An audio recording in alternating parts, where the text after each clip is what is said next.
In Brazil, at least 33 people have died due to heavy flooding caused by torrential rains.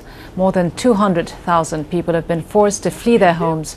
The floodwaters have also left several communities isolated and cut off from aid. A state of emergency has been declared in 30 cities throughout the country. Meteorologists say the rain could last for several weeks. Now for more, we're joined from Sao Paulo over the phone by Mariana Aldano. She's a journalist for Band News in Brazil.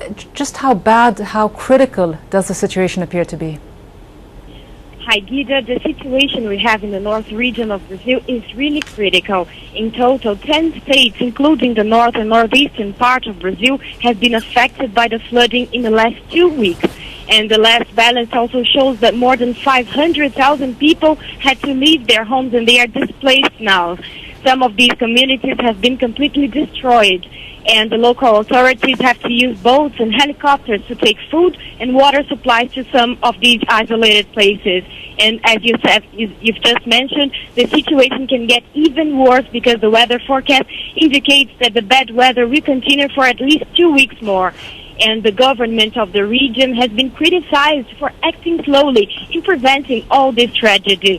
Specialists say that this amount of rain was already expected, and simple things like building river barriers or fixing the ones that already exist could make the scenery a bit better.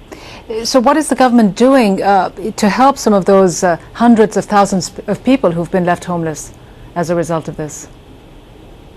So basically what they are doing is try to find a place for these people to stay, but the transportation is really bad because most of the places are completely flooded. There is no transportation by bus. It's only the only way of transportation is by boat or helicopters to take the food, but it's really critical, the situation there. Mariana Aldano, a news editor for Band, thank you very much for joining us and giving us an update on the floods in Brazil.